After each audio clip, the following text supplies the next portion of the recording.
Hello. Hey, happy KOTG Tuesday. What's up, everybody?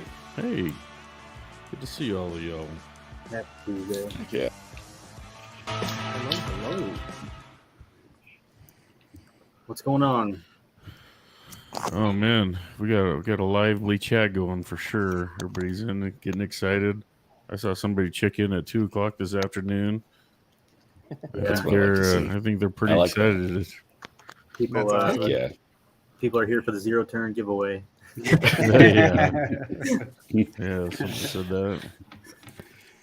Oh yeah, But yeah. It'll be fun. I'm pumped. I'm excited to learn and hear some cool stuff that you guys have in store. So let's get this show started. We got Toro on the show tonight.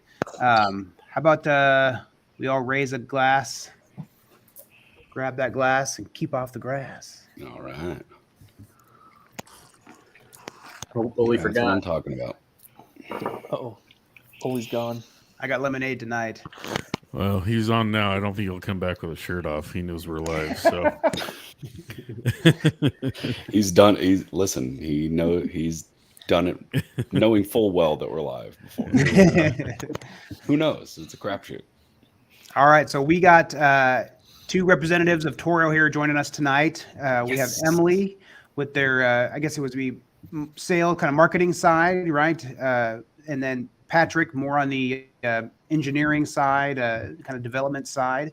So we kind of get it from both angles, all the questions. So I know, I have a bunch of questions. I'm sure the guys do too. If you guys in the chat have questions, shoot questions in there and we'll try to get to as many as we can. But we're pumped to hear about some of the new things that Toro's got going on this year. So maybe just tell us a little bit about what each of you do at Toro, real quick, rundown. Maybe Patrick, if you want to go first.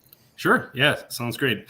First off, I'd like to just thank you guys for having us on the show. This is super exciting. My name is Patrick Shaver, and I am the engineering manager for the Walk Power Mower development team. So pretty much anything and everything Walk Power Mowers falls under my responsibility. So we handle everything from the entry-level 21-inch recycler all the way up to the heavy-duty 21 and TimeMaster that you see running around on the commercial trailers.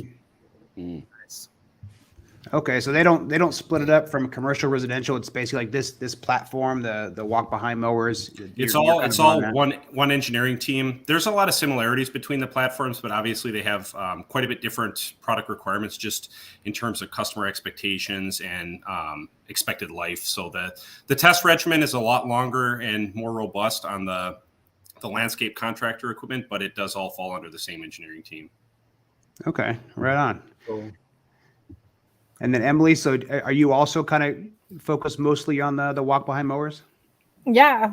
Hi everyone, I'm Emily Bly. So as Patrick was kind of mentioning, we kind of fall into the division here at Toro called RLC. So it's residential lawn care services. So or lawn contractor services basically. So we definitely service everything from your residential. And then within that, we have kind of subgroups. We call each other Subu, Hawa, and LCE, kind of internalish names. But so I sit on the Subu team, which is the suburban and urban team. There's the Hawa, which is homeowners with acreage.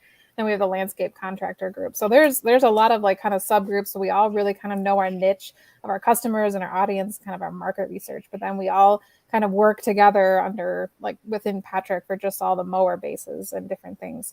So there's a lot of us collaborating and a lot of us working together under the same kind of Toro name and brand components. But yeah, so yes, I'm the brand manager. So I work directly with Patrick on the walk power mower side. I also do portable power. So I work on everything from a marketing perspective, from all the channel management, so all of our mass channel, our dealer channel, and then just work on everything kind of within our marketing communication team too. So promotions, events, special deals, and everything that surrounds the walk power mowers. So yeah, thanks for having us, guys. No, thank you. So we got the whole spectrum here between the two of you. Mm-hmm. That's awesome.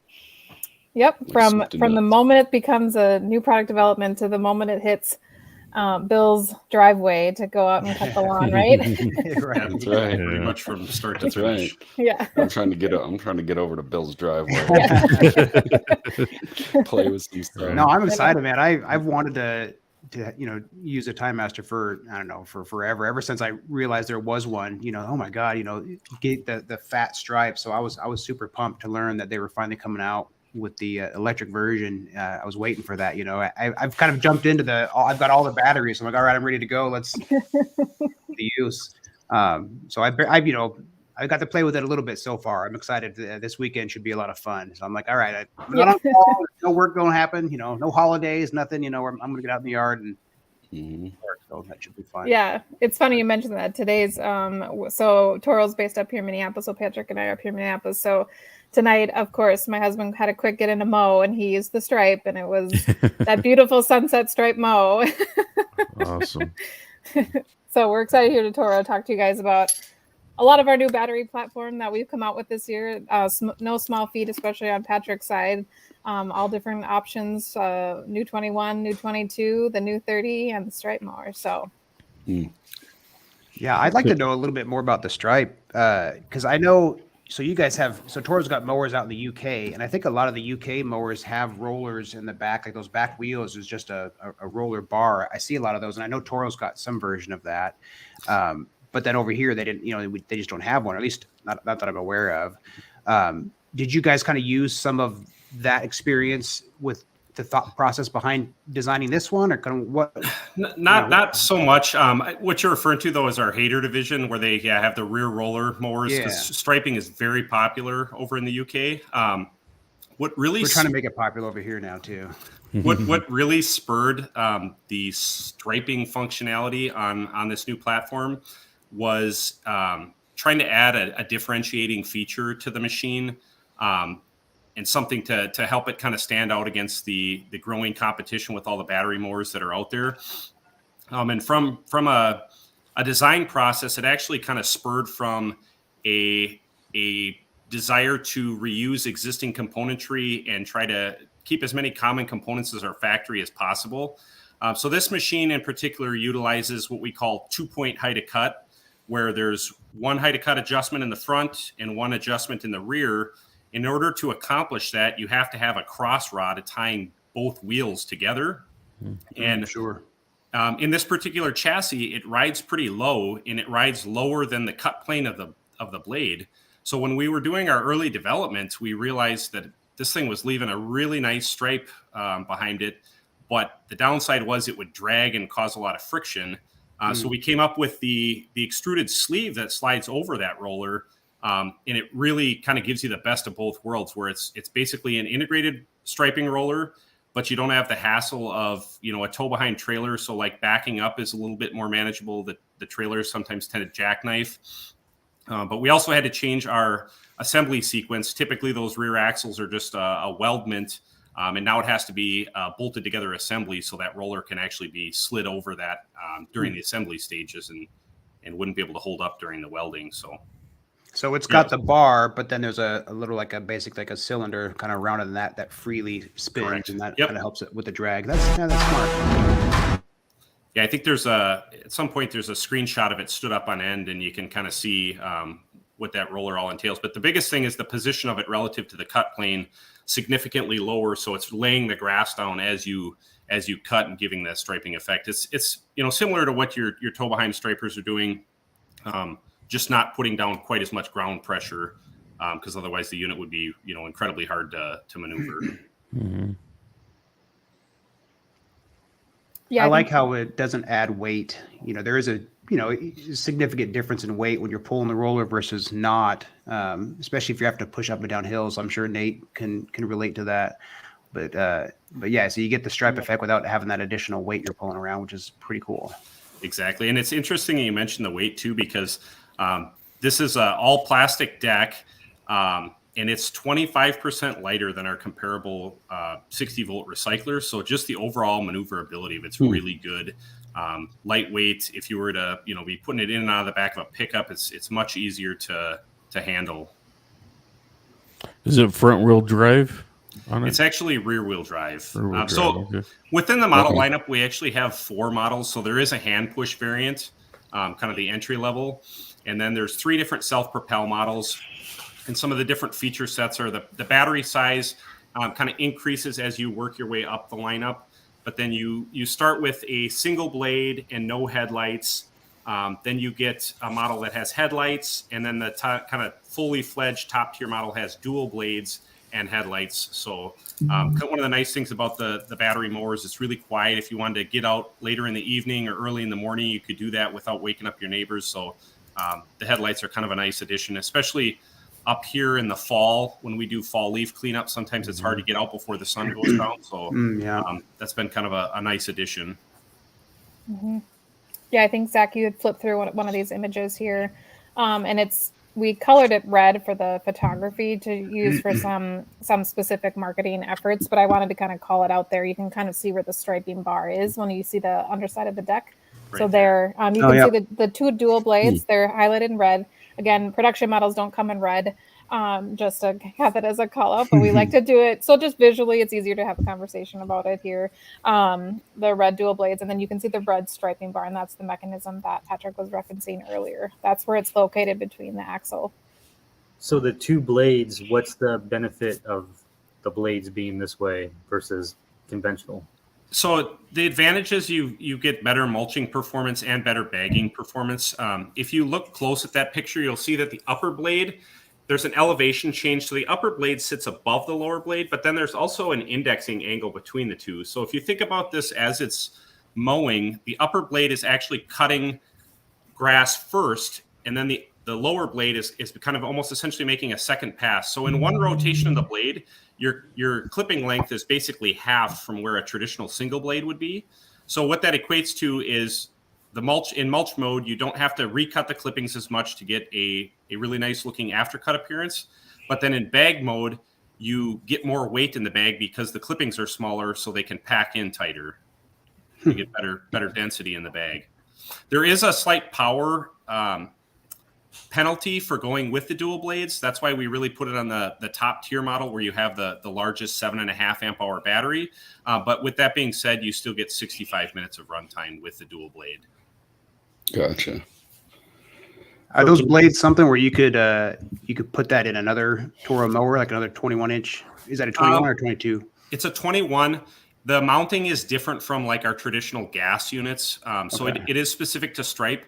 But if you were to buy one of the single blade models and you wanted to upgrade to the dual blade, that is totally possible. And we have a kit where you can buy it, and it's both blades and the hardware to attach the two. Okay. What about like a high lift blade? Do they have that for it to help? Currently, we don't. When we did all of our development and quality of cut testing, when you have the machine locked on max speed, you can completely fill that bag full. We call it loafing the bag frame over. Like when you take it off the machine, it is completely hammered full, and it'll plug the chute all the way into the cutting chamber. But that's another good point. The machine, when you go to start it up, it operates in what we call an auto setting, where it runs at the low blade speed until it senses a certain cutting load, and then it'll automatically kick up into a high speed. So that's trying to just balance performance versus runtime for the customer. But then if you want to get flat out the best quality of cut you can hit the max mode, and it just pegs it at the high speed. And for mulching, there's a slight improvement to be seen, but bagging, especially with like really dry conditions or leaves, having it run at the higher speed is beneficial to make sure you completely fill the bag. Very cool. So I'm curious, so for Toro, how dedicated are you guys to battery mowers? Are you guys going to kind of, gas and battery, or are we looking at more batteries in the future? I think you're going to continue to see gas. That's not going away anytime soon, but I think some of the newer projects and more of the innovation you're going to see is on the battery side of things. We believe that that's kind of where the future is going. And we've settled on the 60 volt flex force packs as being our battery power source going forward. So we're going to continue to develop and build out the product lineup to have as many efficient options available as possible. So like you see right now, there's 75 plus tools available, and that ranges from anything from walk power mowers to snow blowers to portable power. And even within portable power, there's blowers, trimmers, chainsaws, pole saws, hedge trimmers, all kinds of stuff. I'm sure, Emily, there's plenty of things I'm missing that you could touch on. Yeah, I mean those Flex Force battery, that whole battery system is really cool because my in-laws have a recycler. Yep. They have the leaf blower, string trimmer. They have a whole bunch of stuff, and I think it's really cool that they can, interchange the batteries. So, in the garage, my father-in-law's just got 2 docks. He's got them charging all the time, and it's, anytime that I'm doing work over at their house, it's nice to just be like, oh, I'm out, and just go grab another one. Yeah. And that it works across the tool lineup. I think that's really cool. And I think the different size batteries is really helpful too, because you obviously don't want to be using a string trimmer with, a big 7.5 or a 10 amp hour battery, but having a couple of smaller batteries allows you to supplement your runtime too. If you have really heavy cutting conditions and that 1 or 2 times a year you can't fully get your lawn done with your big battery, you can use the small battery to just finish up the job. But then a lot of the newer stuff we've been working on too, like the E-TimeMaster that we're going to talk about shortly, and our 60 volt 2-stage snow, we have multiple battery capacity. So you can run up to 3 batteries simultaneously and just increase your runtime that way. Mm-hmm. Yeah, and the battery development, the platform at Toro is continuing to become more robust as we are enveloping in more of our sister brands as well. So our, just blanking on the, like Boss with Snow. Exmark, yeah, thank you. I was going to say Spartan.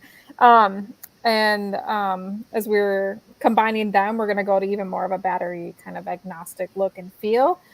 So that then we're combining resources and battery platforms as well. So you'll be able to even cross over into our sister brands. So they're all under Toro's umbrella, the brands you just named? Mm-hmm. Okay. Yep, there are 18 brands under Toro at the moment, through a variety of different kind of companies. Like we've got irrigation type companies. We've got Boss, like the snow side of the world. They do like the big snow plows that go onto trucks and different things. And then Exmark, which you guys might be familiar with, their Z-Turn and mower platforms as well. Mm-hmm. That's just to name a few. So speaking of platforms, I want to talk a little bit about the TimeMaster. I just kind of got a little bit chance to mow with it a little bit, and I'm pretty pumped. It is a beast. It's going to take some getting used to maneuvering that thing around. It's definitely solid, but I'm not used to something that big. Like Nate, you got the gas TimeMaster, so you're more used to handling a big old thing like that.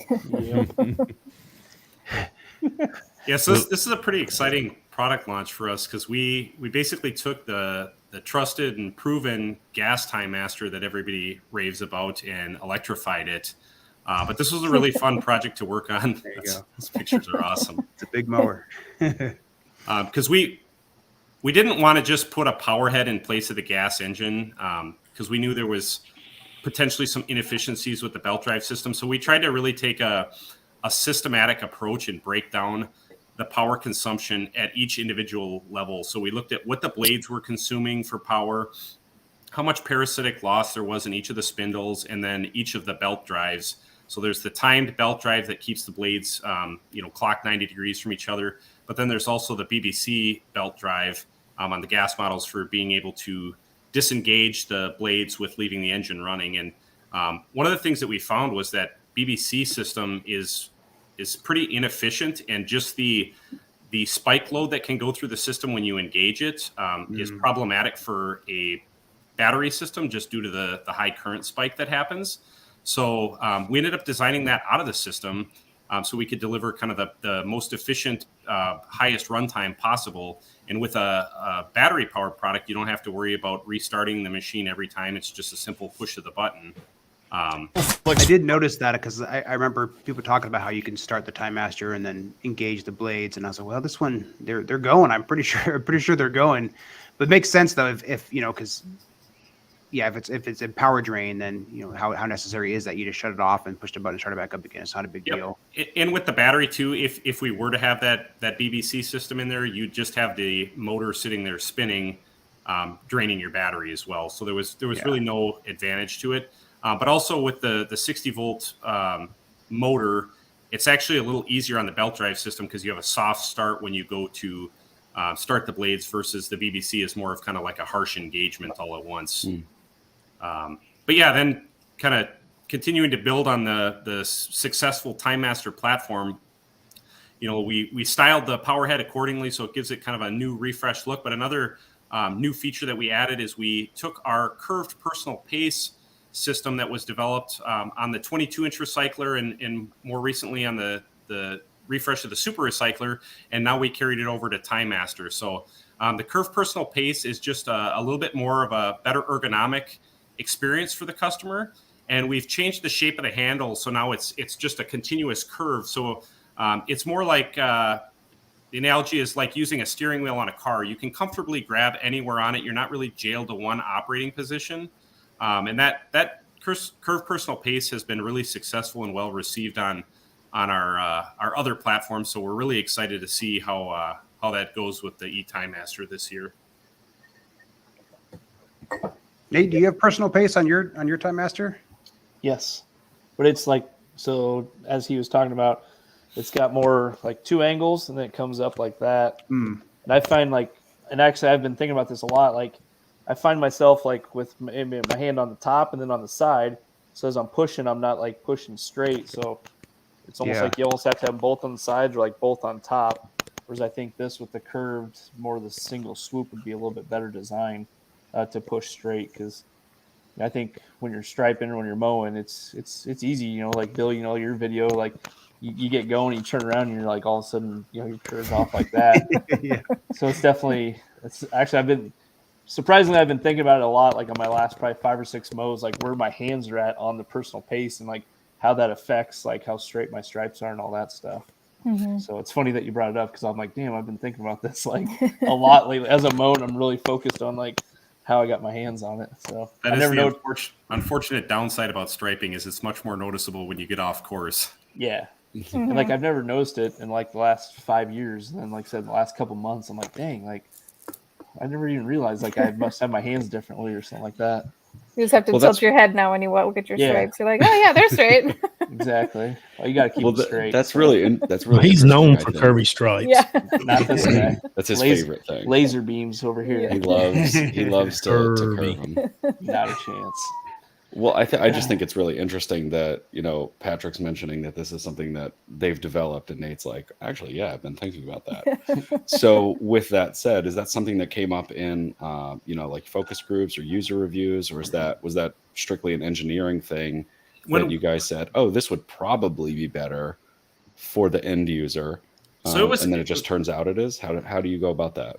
That was actually a pretty deep dive ergonomics study we did when we redid the 22-inch recycler. That was probably like 2.5 years ago. We were looking at a way to improve our personal pace system. It had been around for like 15 to 20 years, and we just wanted to try and push the boundaries and say what could be done to make this even better.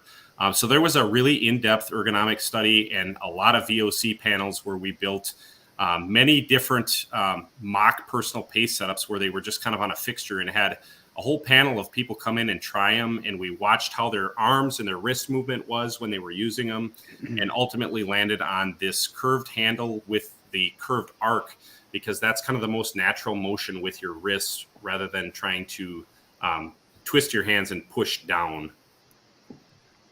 I'm curious on the gas one. What is the point of that blue handle right in the middle? What's the point of that? We call that an assist bar, and that is so if you're going up a hill, you can squeeze the handle and use the unit to pull yourself up the hill instead of having to just push on the personal pace handle. Heel. He's looking at that hill in his background. He talks about that. I got a hell of a heel in the back, and I've never used that blue bar once. So. Well, now you got to give it a shot. Yeah, tomorrow morning he's going to be out there. Yeah, we're going to see him drug up the hill with that thing. So when I made the switch to I have the Smart Stow 22-inch recycler, the gas recycler. That was my first mower that I, as a homeowner. I've used other ones before that, but that's the one I went with because it had the smart stove feature, which was really nice with a small garage. And then we had to switch to the super recycler and the 60 volt, and it's got the nice flex force, or not flex force, but the personal pace driving system. And that was kind of like it was weird in the beginning. I didn't like it at first, but now that I've gotten used to it, I wanted to go hit the backyard with the side discharge. So I used my gas mower, and it was just like, this is terrible. Like I want my old, the handlebar back, and the personal pace is so nice where it just kind of goes with your pace of walking, and it's not jerky like that. That's great, especially if you're maneuvering around, flower beds and things like that. It's I don't know, I like it a lot. So going back to the old gas with a traditional handlebar like that just felt gross. I remember when I first got my E-TimeMaster, and to your point, it took a lot to get used to the personal pace. It was almost like it was too much. I would almost pop a wheelie, and sometimes like that, especially if you're bagging, and you get a little bit of the grass weight in your bag, and you go to turn, when you start up, you'll almost pull the front wheels up a little bit. So that personal. The feedback we get is people feel like initially when they first use it that they need to push to get the mower to do anything. And really what you need to do is just walk at your comfortable pace with your hands resting on the handle, and the mower really does all the work. Yeah, it takes a week or so to get used to, and then after that. But yeah, Bill, if you notice, like I said, I noticed in my first probably 5 mows, I kept it was almost like it was weird. Bucking it. Yeah, but you'll settle in. Yeah, so it's good. The new curved handle, it'll be on all of the personal pace moving forward. So how many models do we have of it right now, Patrick, that has the new curved, or is it just the E-Time right now? Well, the whole 22-inch recycler lineup has curved personal pace. So there's, I think, 5 models within that lineup. And then the super recycler has another 5 models. And then E-TimeMaster is launching with it this year. And likely in future years, it'll span across the remainder of the lineup. Yeah. So we're getting there. Gonna fill the lineup with that one, so everyone will be able to appreciate the comfort. So that one video showed 3 batteries going in.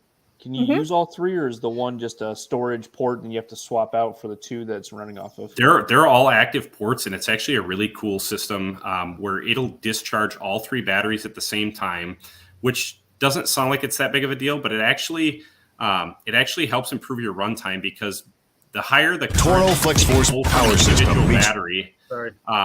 Nope, that's all good. The higher the current you pull from each individual battery, the faster it's going to discharge, just due to the nature of the cell chemistry. But when you spread that current out over 3 batteries, you just inherently get slightly longer life out of them. But the other nice thing is all batteries don't have to be at the same state of charge. If you put in 2 half-charged batteries and 1 fully charged battery, the system is smart enough to pull the fully charged battery down to match the others, and then it'll pull them all 3 down at the same time. So this is the same technology that's in our 2-stage snowblower as well. So I should basically always just throw a 3rd battery in there just for a little extra boost. So with the 3 battery setup, what's the maximum runtime for a typical mow, not your knee-high grass? For a typical mow, I believe it's 100 minutes with the 3 10 amp hour batteries. Correct. Nice. Yep, the 310. Yeah. So there's 2 models that'll come out for the E-TimeMaster. So this is the E-Time, and you can buy one SKU that'll come with 2 10 amps, and then another SKU that will come with 3 batteries, but it'll be like a mixture of the batteries. I'm just going to double check it because I don't want to misspeak what it is. It's a 10, a 7.5, and a 2.5, I believe. Oh, the 10, 5, and 2.5. Yeah. There you go. Yeah. So then it's kind of allows for people who might already have some other batteries in their platform, because it's just a different price point then too for them. But then it also gives them the option to have 3 batteries right away. So if they want to use some of those smaller ones too for other handhelds, because then they can buy tool onlys. So it's just kind of a different way for consumers to kind of buy the technology that they need, and to fit with whatever platform of the Toro lineup that they have in their back or in their garage already. So you see the question down there, if the stripe technology will be on all lineups going forward.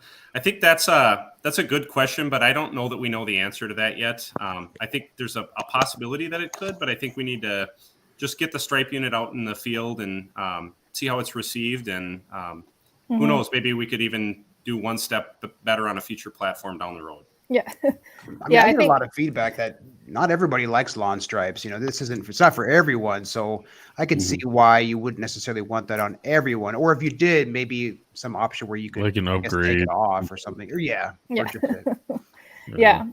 And I think Patrick kind of mentioned it too. Toro as a whole, we do a lot of voice of customer. We do a lot of homeowner testing panels. I mean, I'm constantly doing those on a monthly basis to learn about where we're at in our platform, how we're received. We review a lot of reviews, if I can say that quite eloquently there, and are really watching kind of how it's being received. The nice thing about Stripe too is that it's, as Patrick mentioned, it's like the first, like kind of our integrated fully platform. You know, it's more than just the striping unit. The striping unit is kind of a really added benefit to the user who might be more of a novice or, you know, an intermediate mower. Like I probably wouldn't have cared about striping my lawn either, but I like the platform. I like the battery runtime. I like the look of the mower. I like the lightweight deck. Like there's kind of other components of it that really make it an appealing feature to the Toro lineup, especially when we look at our competitor set. Because when we set this mower against our competitors, we're really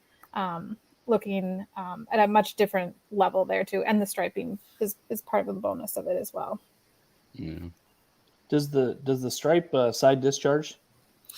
It is considered a 3-in-1 machine. There is not a side discharge door on the deck, but what we've been doing on some of our newer platforms is we offer a side discharge chute that's free of charge at the time of purchase and registration. And what it does, it's basically a chute that clips on in place of the bag frame, and it just directs the clippings 90 degrees. So that would be the same case with our 22-inch, the Super Recycler, and now Stripe.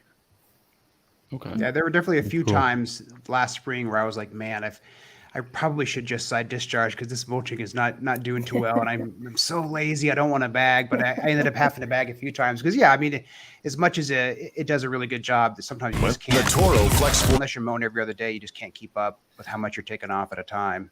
Certainly. And the biggest thing too is like if you go away on vacation or when the spring it's raining, you can't get out for a couple days in a row. And by the time you get out there, it's kind of out of control. But so we've found through market research that a vast majority of customers don't side discharge. So in an attempt to be more environmentally friendly, we do the no charge if a customer wants it, but then we're trying to keep a bunch of side discharge chutes out of the landfill for, the 85, 90% of customers that aren't using them. This is kind of like that mulching you were talking about. How this is the recycler battery powered. But yeah, it definitely is breaking up those clippings. Mm-hmm. Yeah, and this kind of helps show the Vortex technology that is a core feature to the recycler family here at Toro. That's a pretty cool shot. I like that. Yeah, so I don't know if we want to talk a little bit about the development that we go through on some of these mowers too. I'd be happy to kind of touch on some of that. So, for sure. Stripe is the most the newest platform we've launched, and it was ground up. We consider that to be what we call battery first. So we designed that from the ground up. There was no consideration for a gas variant, and we really took a two-phased approach when we designed that platform. When we started the project, we, from an engineering side, really focused heavily on the cutting performance and trying to make it a gas-like experience, because we felt like prior to that, a lot of the battery offerings out there were close, but they just weren't quite as good as gas. But then the other side that got a lot of focus was the styling and the industrial design. A lot of our 60-volt mowers up until this point have been putting a power head on an existing gas chassis. It's tried and true, and it's meant to appeal for more of the customer who's familiar with a typical gas mower but wants a battery experience. With the Stripe platform, we try to appeal to maybe a different customer, somebody that wants something drastically different looking and really highly styled. But when we did the cutting performance and really designed the cutting deck, we start with a lot of CFD, which is computational fluid dynamics, and it's computer software that can help us predict where the airflow and clippings are going to go. So we can run a lot of different iterations before we even make our first prototype. So that's been really helpful. And I would say, like, in the last 8 to 10 years, we've made huge gains in getting really good correlation with what we find in the field with what we're predicting in the computer. But that played a huge role in the development of this stripe deck, because what it allowed us to do is really drive the design of the bagging tunnel and just the overall cutting chamber geometry, so we can get a much better bag fill. It's really hard to see because it's all buried underneath the styled shrouds, but if you flip that deck upside down, it's got a developing scroll very similar to what our super recycler has. So you're able to more mechanically throw the clippings into the bag versus relying on just a ton of airflow and brute force. So that allows for you to use a little bit less aggressive of a blade, which equates to better runtime and more efficient cutting as well. So it was a fun challenge, and we're really proud of what we came up with, and we think that it delivers as close to a gas-like experience as you could get. And then I guess another interesting thing about this platform that was different than what we've done in the past is, with it being battery first, we were able to go to an electric transmission. And what that did from a design standpoint is we didn't have to worry about a belt going back to the crankshaft. So we had a lot more flexibility with the cutting chamber, and we didn't have to have a little tunnel in there for the belt to be able to pass through. So that was kind of another added bonus that really let us be creative with the cutting chamber. That's awesome.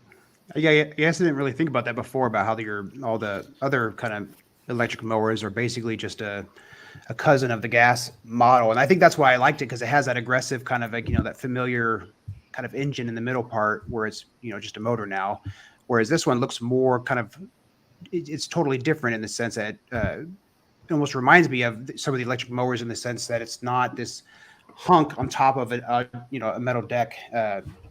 Yeah, I don't know. I didn't think about that until you're talking about that. Was a conscious decision. So yeah, it's much more of an integrated solution. And a lot of our 60-volt platforms that are out there previously, we try to optimize as best we can, and a lot of that is just through blade design, where now with this new platform, we could play with every variable we wanted because it was all brand new. Have you guys done comparisons of the cut quality or how well does it mulch relative to, say, the super recycler or the recycler? Absolutely. We do a ton of side-by-side testing at our field sites. And it is the closest. You're splitting hairs with the super recycler. We have people on my team that'll argue it's better than the super recycler, and people that'll argue that it's not. So we're right on that ragged edge. Okay. Interesting. Yeah, I saw the question come through previously about the plastic deck. And I just want to touch on that, because there's been a lot of questions about that internally. So that the plastic deck is actually really strong. We mold that out of what's called a no-break polypropylene. It's a really highly impact-resistant polypropylene material. And this machine goes through all of our standard regulatory tests. So we launch half-inch diameter and quarter-inch diameter steel balls up into the cutting chamber while the blades are spinning.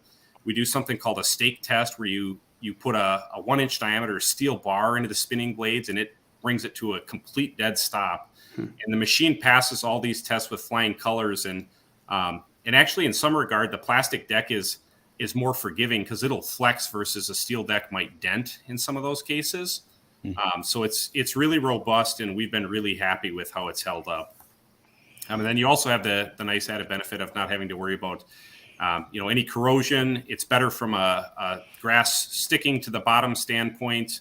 It's pretty easy to clean. So a lot of nice added benefits with the plastic deck.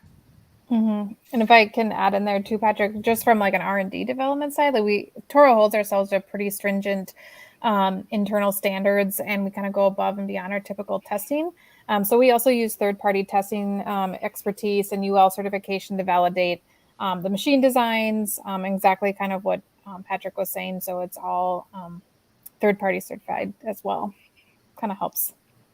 Gotcha. Yeah, I think it's also worth noting too that, like, there's the regulatory standards. That's kind of letter of the law. Obviously, we meet and exceed all of those, but then we have a lot of internal Toro standards where we test to a much higher threshold. And there's a couple tests I can think of where the standard requires one amount of time that the machine has to run, and we actually run it to 50 times that, just based on the internal Toro standard. And so when when we send products out in the field, I always have a high level of confidence that they were tested thoroughly and kind of been put through the ringer. So we do everything from internal lab testing at our Bloomington facility, but then we also send machines out to our remote field sites and run them to the full design life. And we've got test sites in Minnesota, California, and Florida to try and cover all of our bases for the different environmental conditions, being close to the coast, super sandy environments, and then we also have all different types of grass that we cut in. So a lot of what we have up here is bluegrass and rye, but then you get to our remote sites and we've got some of the more Bahia and some of the different types. What's the time frame generally look like from, I guess, kind of like product conception through testing until you're ready to take it to market? Like, for instance, the Stripe product. That's a great question. How long is this? So you're talking about all these testing, kind of like stop gaps and your standards. Like, about how long does that take? It's completely different on each project, obviously, depending on like the level of design that needs to be done. But like for the Stripe platform, that was about a 2.5 year project from really when we started doing some high level R&D to when we really got some steam behind it. And then most development cycles, we go through 2 full rounds of prototyping and testing before we get to the point where we're ready to do full production and get ready for market launch. How much of a weight savings does the plastic deck give you versus a steel deck? I mean, is it significant to where that's kind of also a consideration, not having to be so heavy for the user? The overall Stripe platform is 25% lighter than the 22-inch steel, so it's pretty significant. I don't know right off the top of my head what the deck, side by side is, sure, but that definitely was part of the consideration. The other thing that was part of the consideration is just the deck is injection molded versus the steel decks are a drawn shell, and there's just certain limitations on what you can do with drawn steel. And we don't really like to have to leave the back of the machine open-ended. We try to form it down because you get the best strength out of the steel deck. Where with the plastic, we were able to do a lot more with the cutting chamber geometry and add mounting features in for the motor. A lot of screw bosses you're able to just mold in and they kind of come along for the ride versus having to have a nut and a bolt on the backside. So from an assembly standpoint, it makes for a much more streamlined process. Oh, I'm sure. Yeah. Now, is that a similar, I mean, you mentioned that's a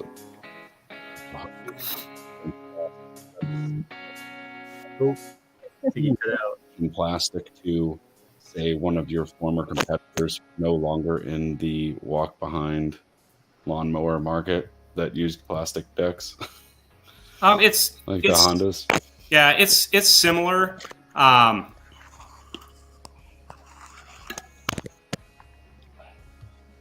Yeah, I mean, I guess the design is completely different because obviously they're mounting for a gas engine, but similar but different enough, I would say. Yeah, but in terms of like durability, I mean, it's still that. Oh, that, for sure. Yeah, I'm talking mostly about the durability. Just going back to the question that one of the viewers was asking before, because I wouldn't have anything to compare it to other than the Honda, HRX. Yeah. It certainly is on par with the durability of the Honda mower, but then there's some other competitors out there that have been doing plastic for a couple of years now, maybe like 2 to 3 years, and have been relatively successful as well. Yeah.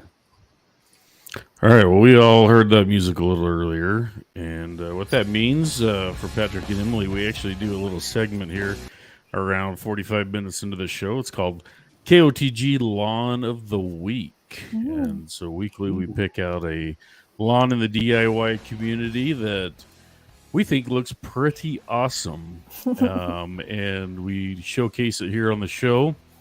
We debate about it a little bit over the week, and we try to figure out who's going to win it this week. So for those that don't know, use hashtag KOTG Lawn of the Week on your Instagram stories or your posts. Not a story. Not a story. Not a story. You guys have been Posts doing or this for reels? what, 2 years now? They still say stories. Your reels or your posts, and so we can catch it and take a look at it, and then you guys have a chance to be showcased on KOTG livecast and win your choice of Pro Pete fertilizer. Pro Pete's been gracious enough to be doing this for a couple years now. We're probably 100 something into this, and if you win, you get to pick your NPK choice on Home Depot's website for the fertilizer, or get their new product, the Fossil, PHOSUL, and you get to throw that down on your grass. So this week, the winner is 207 Legend, right? 207 Lawn Legend. Lawn Hey, Legend. look at those stripes. Mm-hmm. Awesome. Yeah, he was. He's a two-timer now. Two-timer. Yep, 2-timer. And that's on a lawn tractor. Not Yeah. a zero. Yeah, that's pretty good. Yeah, that He thing must have a roller, crashed. right? I mean, Zach, what do you Yes. think? He's He's got got to have stripe kit. something. Yeah. There's a big league behind it. Okay. Notice how he's got to go out. He's got to go out in the street and like turn around. Sure. You got to do like Yeah, a look at the 3-point. stripe. 3-point Like a turn. three-point Yeah, turn. 3-point Yeah. turns. Doing K-turn in the street. But it's all about the setup. You got to get Mhm. squared up to keep Yeah, things yeah. going. Looks Oh, like heck he yeah. Well, he's doing it right. That's for damn sure. kind of does a trim pass and then he does a stripe. So yeah, that's looking awesome. Congrats. So Amazing. congrats 207 Lawn Legend. We'll reach out to you, get your info and what kind of fertilizer you want to put down. But welcome Good job, that back. bag to Pro Pete. That's good. Showcasing that. Hey, we didn't say anything earlier in the show, but we are doing a giveaway. They're doing their kind of like Lawn Dad Summer of Stripes merch package. Ooh, cool. And Okay. I have some of it behind me. The box is actually pretty sweet. I'm going to keep this thing. I don't know. Or grab my box too, Bill. But, yeah, this thing is pretty. It's legit, man. This is cool. It's almost like an Apple product or something, right? Give me your box again, real quick. Summer of Stripes with Toro. Boom. All right. Summer stripes. Yeah, looks good.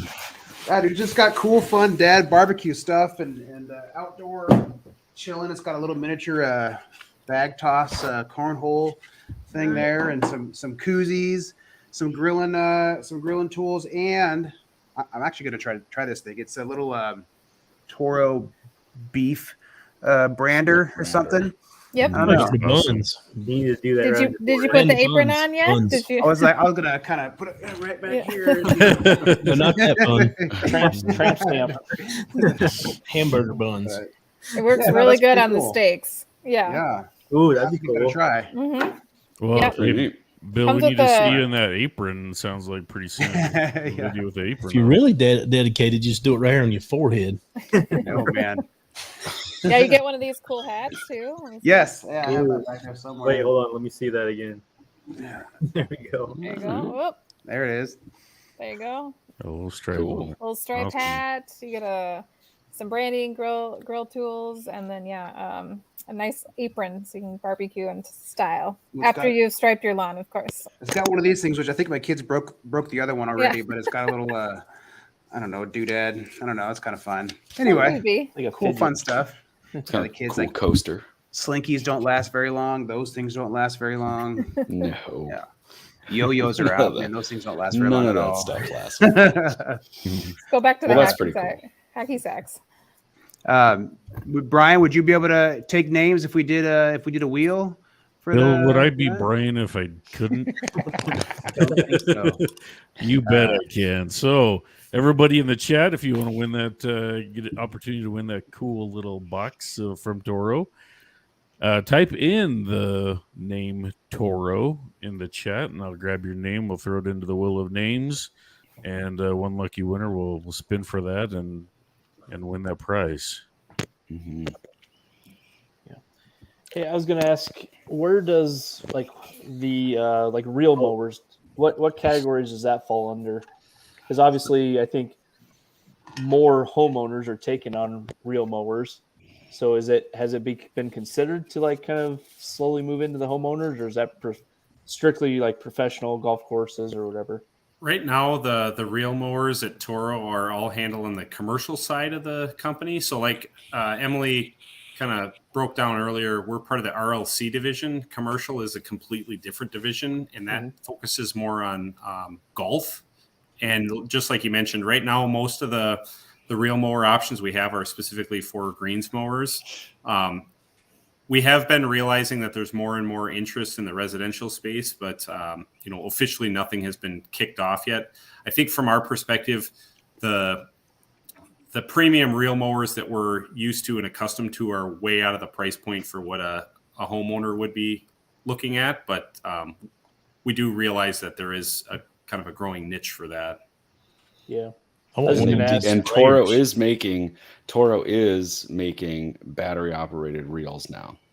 We are. Yes, that is very true. So you guys are competing with Allet and some of the others that have entered into that battery operated reel mower game, which is pretty cool. Yeah, we're really seeing a shift to battery on kind of the entire portfolio, and it's been happening at a really rapid pace. So it's been a really exciting time to be in engineering, because we're learning a lot about our existing products, but then also getting the opportunity to innovate on some of the platforms that have been around for a long time. Because now that we don't have to worry about a mechanical belt to power something, we can just run a power wire up to it. And I think there's going to be a lot more exciting products coming out in the near future here with some new features. Oh, sure. What would you say is kind of the breakdown in terms of your sales at this point in time? Like, what percentage of your sales for residential walk behind mowers has been taken over by your electric line? I don't know, Emily, you have a good feel for that?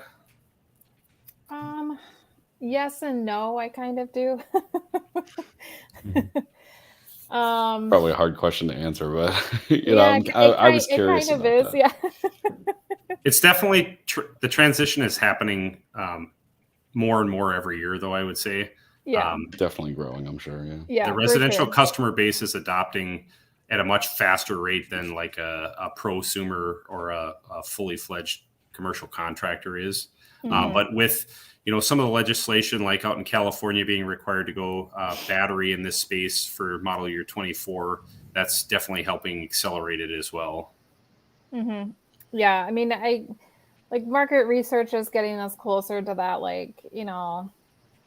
50/50/60/40 push line of just like what the market's going to like driving the battery versus the gas purchase models. And I would say that with Toro now, I would say it's a little tricky this year because we've just come out with so many new battery SKUs. So we're kind of flooding now a new market space with a lot more SKUs in the lineup. And we've kind of refreshed a few of our gas SKUs. Some of our gas SKUs are still performing really well. And it's dependent on regions. It's dependent on sales channels. It's also been dependent on some of the getting mowers in stock. So there's a lot of like factors that we have to. I mean, we still had a little, we're still working through production. There were still some things with, not like shipping, but what's the right word I'm looking for, Patrick? Just totally blanked on the word.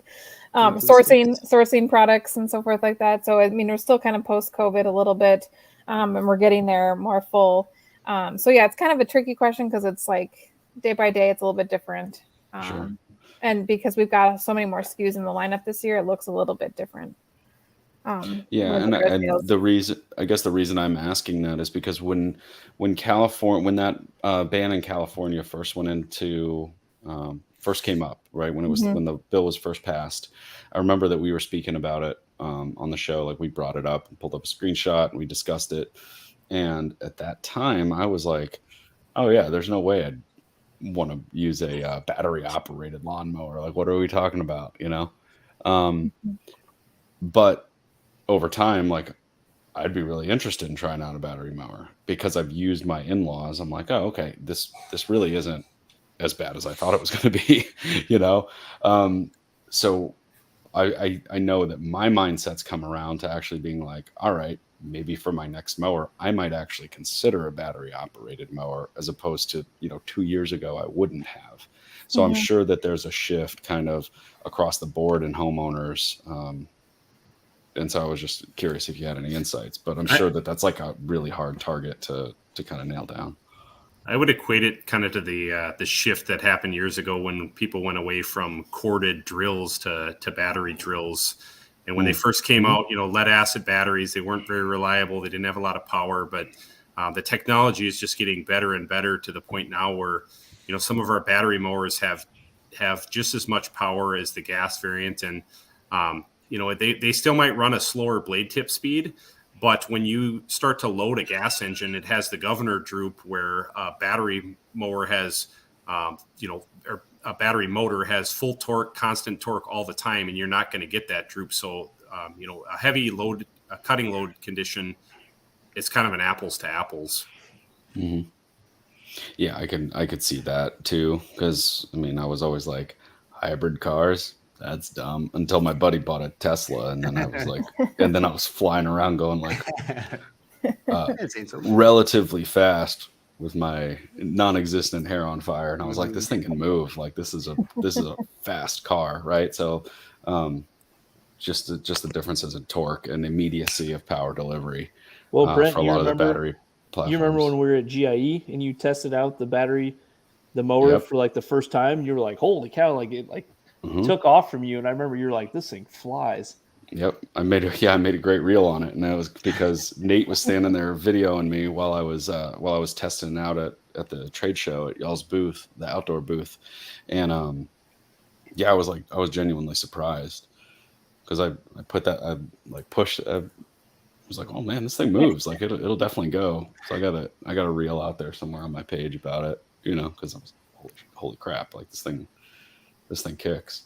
And so I was surprised, which was pretty cool. I mean, that was the benefit of being able to go to some of those like trade shows and stuff and test things out, because I otherwise probably would have been like, yeah, no, I'm not really terribly interested in that. So I wasn't really particularly interested in electric, especially for mowers, early on. But I had a Ryobi gas trimmer, edger, blower kind of combo thing, and the engines would get bogged down quite a bit. And I was like, all right, I'm ready for something with a little bit more power. So the first electric thing I went with was a blower. I was like, it's a blower, just get a battery one. It's cordless. That'd be great, easy, no big deal. And it, had enough power. I thought, okay, this is pretty cool. Let me get the string trimmer. And then I got the power shovel for the snow. And each time I got one, the power was great. It got the job done. And I was kind of slowly getting kind of like, okay, it could definitely handle all these things, but I don't know about a mower. That's maybe a different ball game. But I was lucky enough to connect with Toro, and since using the electric super recycler, I can definitely see the difference in comparison of the gas recycler and the super recycler, the battery powered one. They do. It does way better with mulching, number one, and even when the grass is tall, wet, overgrown. The gas mower gets bogged down just as bad as the electric one. So there's no difference there. But I have the benefit of having multiple batteries. So there's only a couple of times this spring where I couldn't get through the full yard on one 7.5 battery. But now that we're past that easily, I still have, juice left.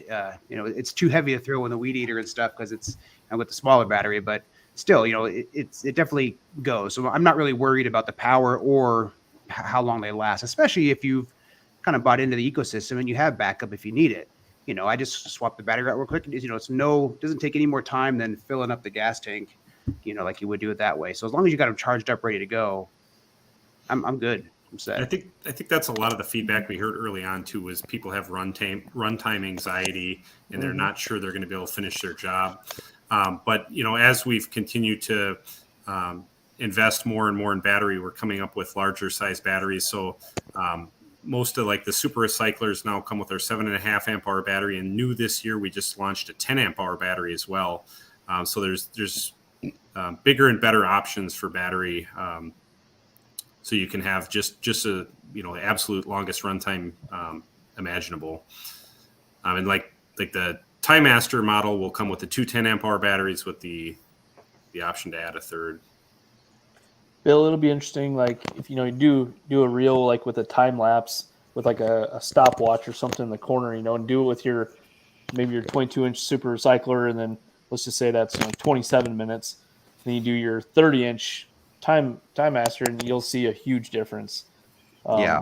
Like I said, I use the 30-inch because I have a bigger yard, and it's purely for time. You know what I mean? Like, Oh, sure. if and I've actually borrowed like a 21-inch mower, and after like 2 stripes, I'm like, oh my god, like this is ridiculous. It's like I can never go back to like a smaller regular mower. Like, you know what I mean? Like if they made like a 36-inch TimeMaster, I would buy that. Like, you know what I mean? Like it's just like it is silly if you have a yard that's big enough. You got the little 21-inch stripes. It just looks kind of silly when you have so many of them versus the TimeMaster. Just that difference in size, it just looks aesthetically more pleasing, I think.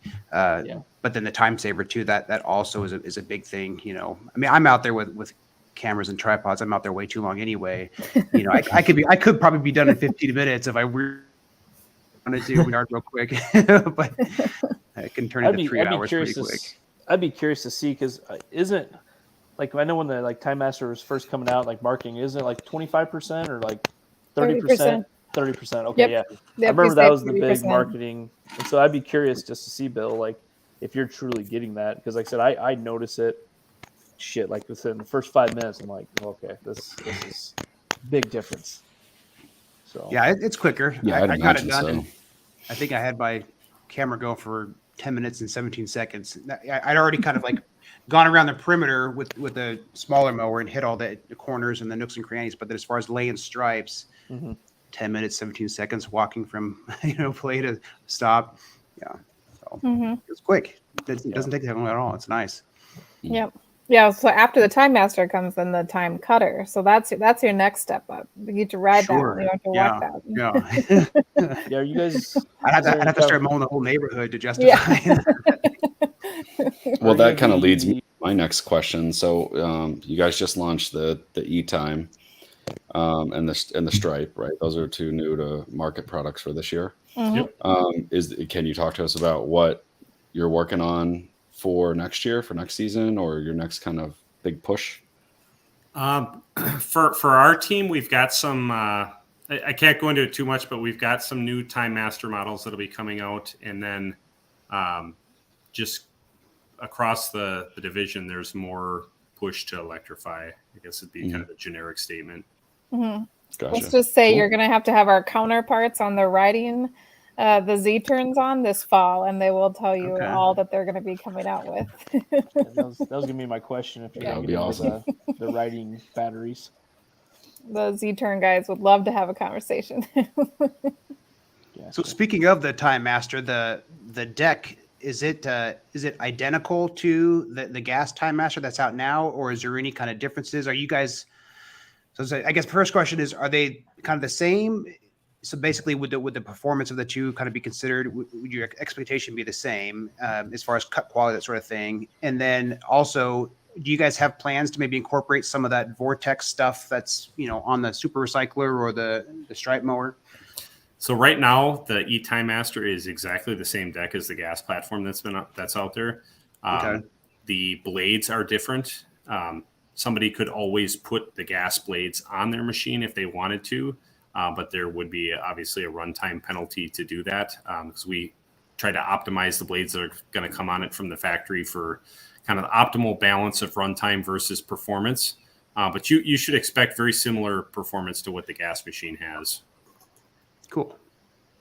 And as far as integrating Vortex into the platform, there's been some discussion on it, but I would say currently no concrete plans to do that. Not to say it couldn't happen in the future, though. Sure. So on the 30-inch TimeMaster, are you saying the battery power runs slower blade speeds than the gas powered? Slightly, yes. Slightly. And that's pretty common when you look across the industry. But what that really accounts for is when the gas engine lugs down, the electric motor does not. So then they end up running a very comparable loaded speed. Same cut quality between the two. Very similar. Yep. Yeah, I know the battery power stuff has a ton of torque, like consistent torque. It's instantaneous and it's consistent. Yeah. Yeah, I always have it on max. I wish it was max. You and me both, but I'm in the same boat as you. I've got the benefit of having a spare battery on the shelf if I need it. I just can't help myself. Even in like the middle of summer, the grass isn't really growing. Max, I got to do it. I don't. So yeah, how does your guys' personal lawns look? And do you guys both mow your own lawns? I certainly mow my own lawn. I enjoy the fact that I can bring products that I'm actively developing home because our field sites are really good. We do a lot of development, and it's pristine lawn, but it's probably better than most people's lawns are. So I have a really good idea of how a mower typically handles my lawn, and that's kind of the true test for me. Bringing it home and mowing with it for a few times. I think I actually shared a picture of my lawn at home. I don't know if you want to share you it. have that picture, Bill? I sent it to Zach. I don't know if he knows which one it is. Yeah. I did see that one. Yeah, hold on. So when you're trying out a new product and you bring it home, do you have to have it like wrapped up and covered up, all discreet, so people can't see what the new stuff's looking like? Usually not that secretive because the average homeowner doesn't really know what they're looking at. But I do have a couple folks in my neighborhood who, when I do bring stuff home, are always excited to see what's next. Although they're disappointed when they buy something and then realize it's going to be replaced by something in a year or two. Yeah, well, you guys have that's the way of the world. That's true. Yeah, that's everything. Sorry, what's the question? On your different teams when you're developing stuff, are there like code names, or do you guys have like designated names? Absolutely. We have internal engineering names. Yeah. That's cool. Yeah, Toro, they all have Toro Skunk Works. Yeah. Names that have some tie back to the project. So they're all referred to that internally until they get far enough along where they get a product name like Stripe, for instance. Yeah. Code for that one was probably Curvy, right? Olee? Yeah. You could probably share that one. That one was called Project Cobra. Cool. KOTG lawn of the week right there. There it So is. that's my lawn, and that was actually the first time I mowed with the Stripe platform. So that was very nice. Kind of the true test, and it was kind of funny to watch all the neighbors come over and ask, "Hey, what do you got going on there? What's different about that machine?" When it's overcast too, so it's you can still see the stripes there. Yeah, those are some respectable stripes. I might have to see that back up Pro Pete. Yeah, that's his little partner who mows next to him every day. Mm-hmm. Helper's got his lawnmower that he follows along in the lawn with me, so he'll be chomping at the bit to run a real mower in a couple years here. That's awesome. That's the best. Secondary product tester. What about your lawn, Emily? So I would say, I've been with Toro for just about a year right now. And when Patrick lets me bring something home, no, I'm just kidding. I brought in a couple things home. Of course, I get it out of the car, and before I know, I blink. My husband tends to have it out in the yard, and he's pushing it around already. So, in typical fashion, he's Nice. been the kind of, he likes the mowing thing, mostly maybe because he doesn't want to be inside with the kids. He's like, yeah, it's your turn. But I've definitely been out there and pushed it. I've done the recycler. I've brought both gas and battery home too, just to do it side by side, because as a new employee, just to really get that feel. But we have like Patrick was saying, we have a test site here, and then we have what we call like our Toro backyard. So I've run several mowers out just right outside of our office doors, been down to Appleside area and mowed down there with them, and run several of the models. And then just recently brought a Stripe home here as well, which I was mentioning earlier. My husband already took out. Well, I had her make a trip with the kids this evening, and so he was out there mowing, and it laid down some good stripes again, just for the first time this year, and even in overcast. And he just kind of gets giddy and likes to run things around. But he's been testing out all the portable power, and we have Pro Series handhelds now too. That's part of our 60-volt Flex Force lineup. So we've got a leaf blower backpack and the hedge trimmer and string trimmer. And so he got to play around with that last weekend as well. So we get to. That's cool.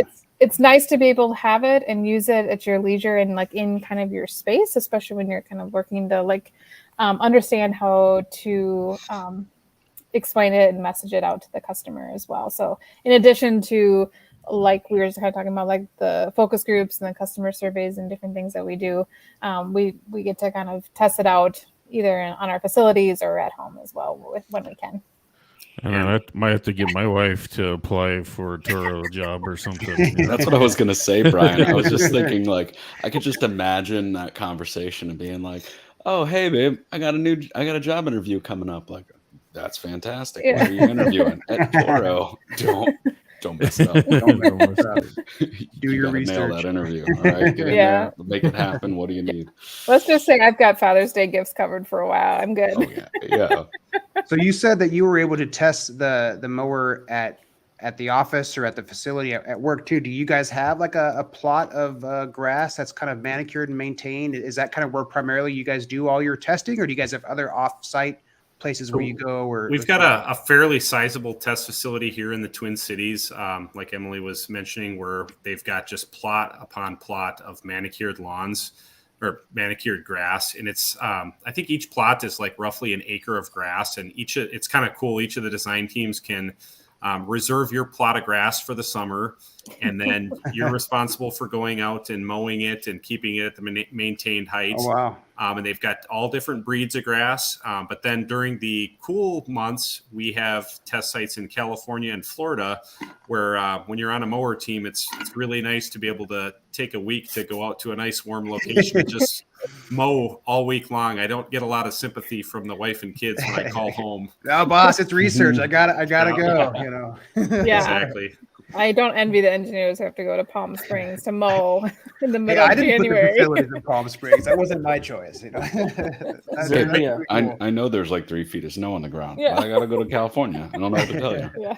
That's why we have those nice battery snowblowers, though, so at least they can clear the driveway when we're on, right? Like, babe, we'll FaceTime at night. It'll be okay. Well, we have a viewer, the lawn sauce that's in Hawaii. He may be able to find some stuff for you guys to go test out over there. Yeah, there you go. Yeah, you guys need to test Deal. something out in Hawaii. Yeah. We can certainly give it a shot.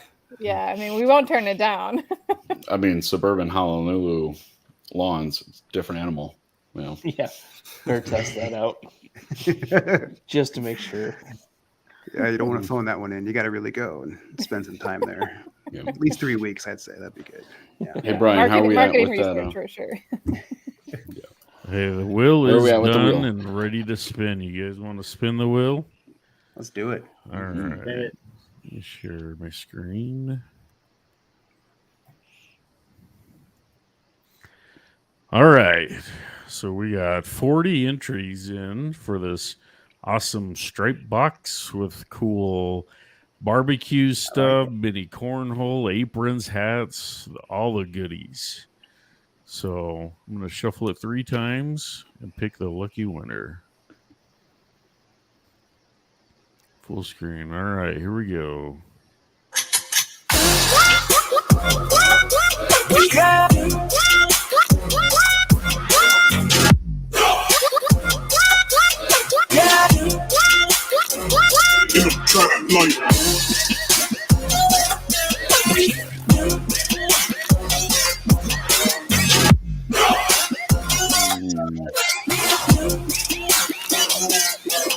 Keep going. It wasn't the full 60.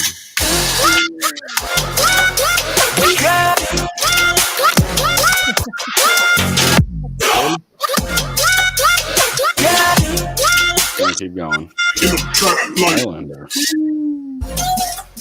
Hey! Hey-o. Highlander lawn. That's an evil wheel. He's won a few Yes. times too. He's Drawn got out. some luck. There's like 5 Right. people who are like, yes, I won. Like, shit, it keeps going. No. And it wasn't even the full 60 seconds that time, so cut it down. Oh, Cool. man. Awesome. Congrats, Thank you, guys. Highlander lawn. Yeah, that's a good get. Well, hey, this was an awesome show. We really appreciate you guys coming out and talking about Toro and some of the cool stuff you guys have going on. If you guys are, next time you're getting ready to launch some epic new product, just come on, keep off the grass again. You guys are welcome to come back. Come on and talk about the snow stuff. Like there you at go. the end of the season, you guys. Yeah, that'd be cool. Just tell your colleagues how great of a time you guys had. They should come on this winter, come hang with us. Yeah, absolutely. We definitely know our riders guys want to come on and talk to you in the fall. Got some cool stuff and love to share that. So we're happy to join anytime. Yeah, cool. Won't be Patrick and I's lovely faces though. So well, you guys can come back. Yeah. Do you guys go to GIE?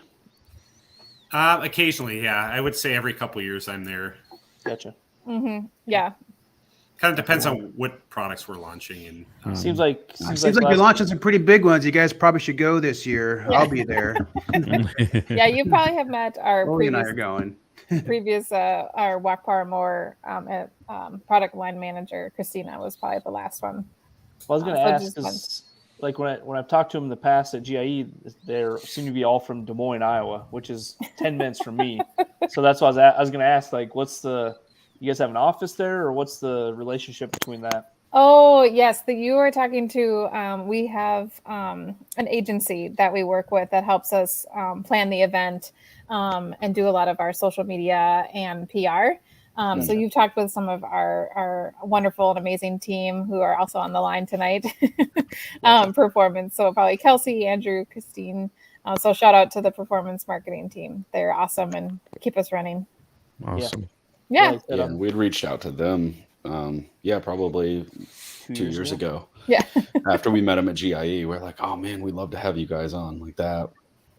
Especially to talk about some of the electric mowers that were coming out even, 2 years ago. Yeah. Because like Nate said, he and I tried them out and we were like, wow, this is, these are actually pretty legit. Let's try to talk to them. So it's a couple years in the making. I'm glad you guys were able to make it on tonight and we could, hear what you have going on and how everything works. It's pretty awesome. Yeah, so thank absolutely. you. Yeah, you guys had some great questions and it was really exciting. Great time. Agreed. Yeah, it's fun to talk to people who have kind of the same passion that we do. So it's really fun. Yeah, for sure. And always we appreciate you guys in the live chat for showing up each week and supporting us and going through these cool companies that we get on here. So thank you guys in the live chat, and we'll see you guys next week. All right, everybody. Go Hawks. Thanks, everyone. Thank you. See you next week.